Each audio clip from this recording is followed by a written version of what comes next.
नमस्कार, आप सभी का बहुत बहुत स्वागत है। मेरा नाम रुबिका लियाकत है। पिछले कुछ दिनों से आप देख रहे हैं कि देश में सियासी गहमा गहमी तेज हो गई है और खासकर राजधानी दिल्ली में। बेंगलुरु में शपथ ग्रहण के दौरान विपक्षी नेताओं का मंच सजा, उधर दिल्ली में मेल मुलाकात का दौर चलता रहा और आज मेल मुलाकात का यह सिलसिला दक्षिण और उत्तर से होते हुए पूरब तक यानी कोलकाता तक पहुंच गया है। कल पश्चिम यानी मुंबई में यह राजनीतिक गहमा गहमी रहेगी। दिल्ली के मुख्यमंत्री अरविंद केजरीवाल आज अपनी शिकायत लेकर कोलकाता पहुंचे हैं। ममता बनर्जी से मुलाकात करेंगे वो। अब से कुछ ही देर में अंदर क्या बातचीत हुई है, किस मसले पर चर्चा हुई है, वो सब सामने आ जाएगा। लेकिन केजरीवाल की इस मुलाकात का मकसद जो हमें मालूम है वो दिल्ली को लेकर केंद्र के अध्यादेश ऑर्डिनेंस के विरोध में समर्थन मांगना है। केजरीवाल अध्यादेश को लेकर पूरे देश में घूमने का मन बना चुके हैं और ये दावा कर रहे हैं कि संसद में इस अध्यादेश से जुड़े बिल को पास नहीं होने देंगे। उनकी नजर राज्यसभा पर है, जहां पर सरकार के पास बहुमत नहीं है। लेकिन विपक्ष को जोड़ने की उनकी मुहिम तब तक रंग नहीं लाएगी जब तक कांग्रेस केजरीवाल का साथ नहीं देती है। लेकिन जो केजरीवाल कोलकाता से मुंबई तक समर्थन जुटाने में लगे हुए हैं, वो अभी तक दिल्ली में कांग्रेस के समर्थन से दूरी बनाए हुए हैं। क्या नीतीश कुमार के मनाने पर कांग्रेस बिना मांगे केजरीवाल को समर्थन दे देगी या केजरीवाल को समर्थन पर कांग्रेस में कंफ्यूजन है? सवाल तो यह भी है कि क्या अध्यादेश के बहाने केजरीवाल मोदी के खिलाफ नया मोर्चा बना रहे हैं? आज इन्हीं सवालों पर हुंकार। लेकिन पहले वार पलटवार और उससे पहले ममता बनर्जी ने प्रेस कॉन्फ्रेंस शुरू कर दी है।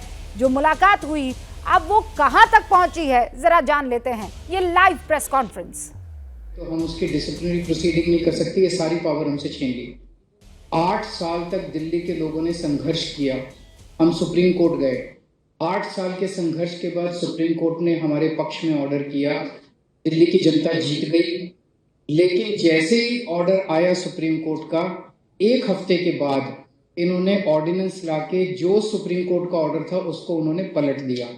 और उस दिन पलटा जिस दिन सुप्रीम कोर्ट वेकेशन पे जा रहा था। इसका मतलब इनके दिल में काला था। इन्हें पता था कि अगर सुप्रीम कोर्ट होता तो अगले दिन उसके ऊपर स्टे लग जाता। तो इनका ऑर्डिनेंस गलत है।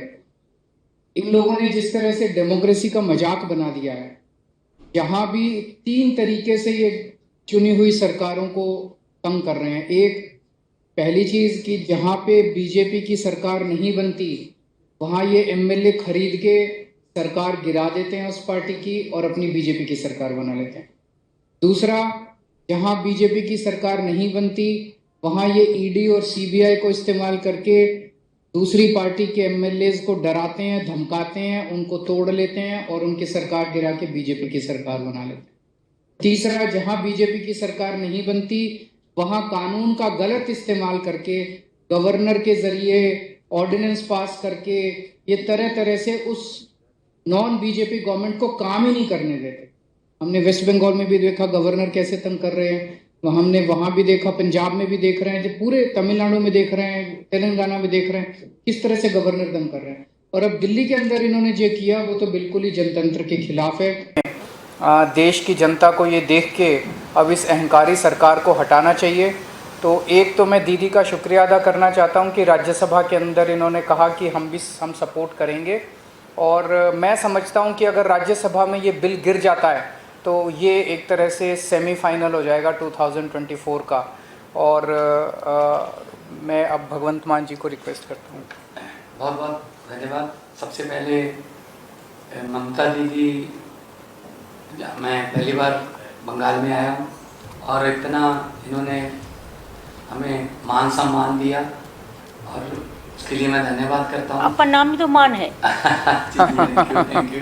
और सेंट्रल हॉल में बहुत बार मिलते रहे। लोकसभा में जब मैं था तो बहुत से गलत जो बिल आते थे उनका मिलके तृणमूल कांग्रेस के साथ मिलके हम उसका विरोध करते रहे, वेल में भी जाते रहे और हम बहुत से बिलों को वापस भी करवाते रहे। और जिस कमेटी का मैं मेंबर था उसके चेयरमैन जो थे सुदीप जी। तो केजरीवाल और ममता एक साथ एक मंच पर जो ऑर्डिनेंस केंद्र सरकार दिल्ली में दिल्ली के उस कामकाज को लेकर आई है, उस पर साथ दिखाई दे रहे हैं। जैसे ही घड़ी का काटा दोपहर 2:30 पे आए, बबीता जी का दिल सास बहू साजिश के लिए मचल जाए।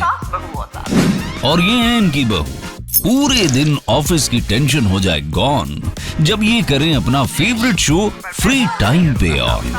इनकी तरह आप भी देखें अपना फेवरेट शो अपने टाइम पर और डाउनलोड कीजिए एबीपी लाइव ऐप अपने स्मार्ट टीवी पर।